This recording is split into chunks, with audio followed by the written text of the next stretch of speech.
Bonjour à tous et toutes. Aujourd'hui, je vous parle du zinc. Il entre dans la constitution de plus de 200 enzymes. Il intervient dans quasiment tous les métabolismes essentiels à la régulation hormonale. Il agit sur l'hypophyse, la thyroïde, les glandes sexuelles, le pancréas, le thymus. Il est essentiel aux fanères, à la peau, aux cheveux, antioxydant, favorise la cicatrisation des plaies, contribue à la prévention du vieillissement cutané et participe à l'immunité. Donc, vous l'avez compris, il est super important.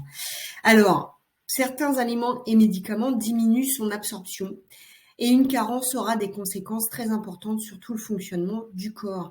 L'apport conseillé est entre 7,5 et 23 mg par jour selon l'âge.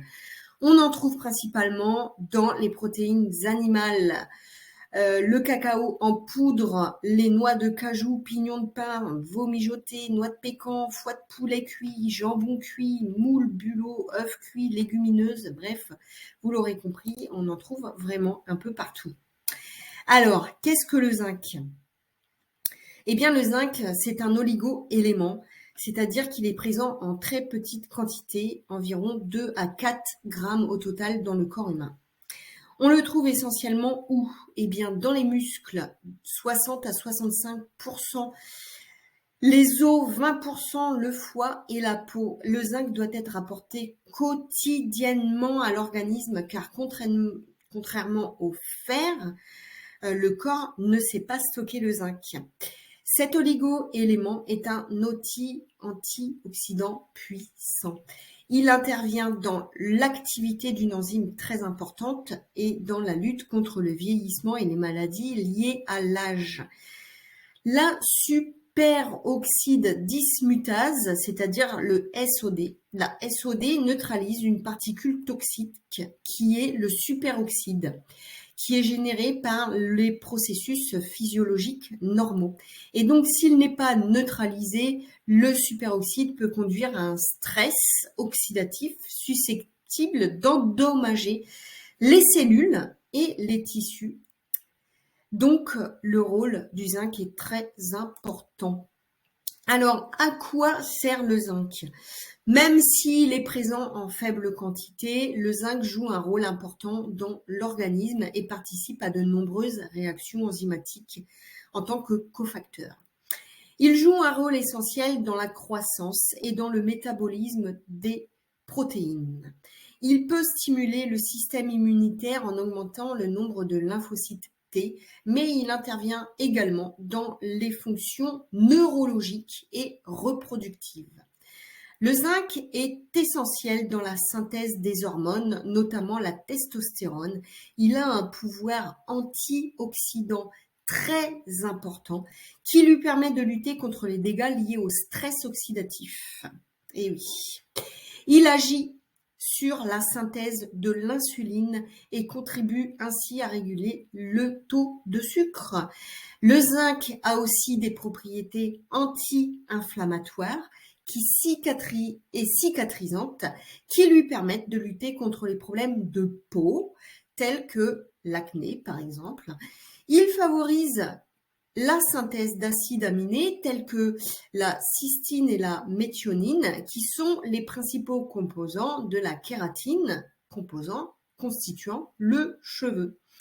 Et les nombreux rôles que joue le zinc dans l'organisme expliquent aussi qu'une carence peut se manifester par des symptômes très variés, par exemple cutanés, neurologiques, immunitaires. On estime qu'environ un tiers de la population mondiale serait concernée par un déficit en zinc.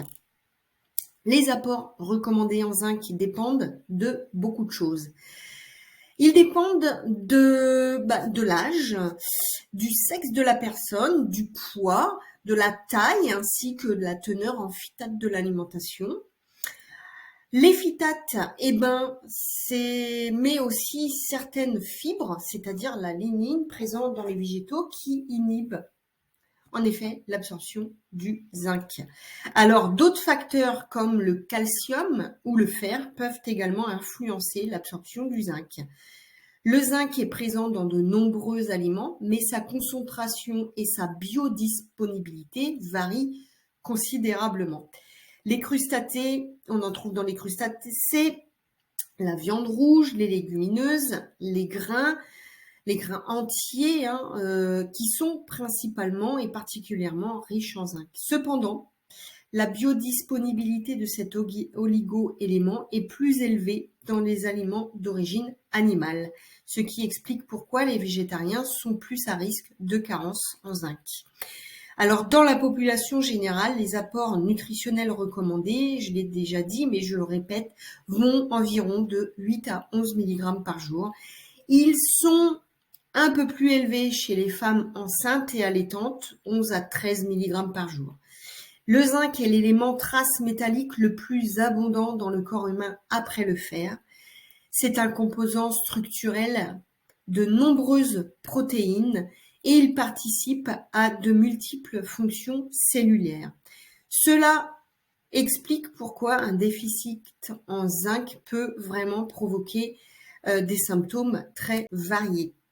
Alors, pourquoi utiliser un complément alimentaire de zinc? Eh bien, pour réduire la durée et la gravité du rhume, de l'immunité, des maladies cardiovasculaires, la DMLA, de l'acné, des verrues, l'hypothyroïdie, mais aussi améliorer la glycémie chez les diabétiques. Qui bénéficierait d'une cure de zinc? Eh bien, le zinc est essentiel pour tout le monde, mais certaines personnes seront plus susceptibles d'en manquer, notamment, comme je l'ai déjà dit, les végétariens, mais aussi les personnes âgées et les femmes enceintes et allaitantes, ou encore les personnes souffrant de troubles intestinaux, notamment maladie de Crohn, ou les personnes alcooliques. Les personnes âgées de 60 ans et plus ont des apports en zinc aussi beaucoup trop faibles, environ 50% inférieurs aux recommandations quotidiennes. Alors, plusieurs facteurs peuvent expliquer ce déficit. Une altération de l'absorption intestinale, une alimentation qui ne comble pas les besoins et des interactions médicamenteuses. Parfois, chez les personnes âgées, une modification de l'alimentation peut suffire à corriger tout simplement un déficit en zinc et améliorer, par exemple, la fonction immunitaire. Chez d'autres, une supplémentation peut s'avérer nécessaire. En fait, cela dépend notamment du profil génétique de chacun.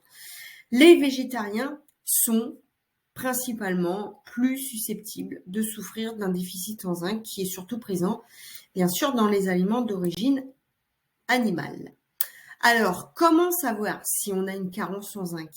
Eh bien, le zinc intervient dans de nombreuses fonctions de l'organisme, ce qui explique que les symptômes d'un déficit sont variés. Donc, cela amène beaucoup de fatigue, des infections à répétition, des problèmes de peau tels que par exemple dermatite, des pertes d'appétit, des symptômes dépressifs, du retard de croissance ou éventuellement de la perte de cheveux.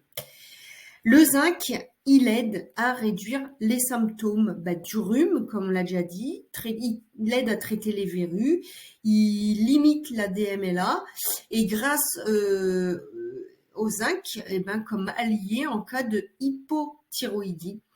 Et puis, ça aide aussi à mieux contrôler la glycémie grâce au zinc. Voilà, on en trouve naturellement dans les aliments riches en protéines animales, comme je l'ai déjà dit, la viande, les crustacés, mais aussi le germe de blé, les graines de sésame, les champignons tels que les champignons shiitake et les légumineuses qui sont également bonnes sources de zinc. Alors, les compléments alimentaires, que choisir?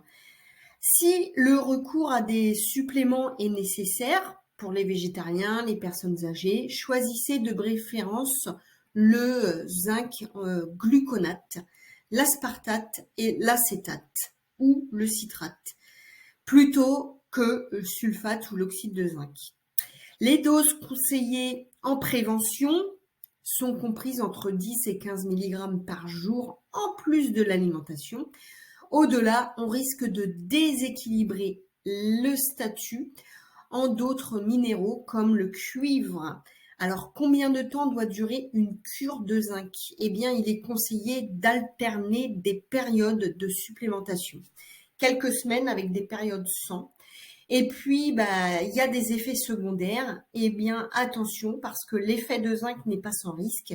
Si vous prenez plusieurs suppléments, lisez les étiquettes pour éviter les cumuls. Une consommation excessive de zinc peut entraîner l'apparition de symptômes tels que des difficultés à parler, à marcher, des tremblements et des troubles digestifs, notamment des nausées et des vomissements. De plus, un excès de zinc dans l'organisme empêche la bonne absorption du cuivre, qui est un minéral lui aussi très important et qui peut aussi réduire le taux sanguin de bon cholestérol, l'HDL. Alors ne dépassez surtout pas 15 mg de zinc par jour sous forme de complément alimentaire, sauf dans certains cas précis comme la DMLA ou en supplémentation courte pendant un rhume. Mais, attention, prenez toujours conseil auprès de votre médecin, de votre pharmacien ou d'un expert de santé avant de prendre un complément alimentaire, en particulier si vous suivez un traitement. Voilà. Alors, merci, j'espère que ça vous a plu. N'hésitez pas à mettre un commentaire et à faire vos retours. Cliquez sur j'aime ou sur le cœur. Et puis, je vous dis à très bientôt pour une prochaine vidéo. Je vous embrasse et passez une belle journée.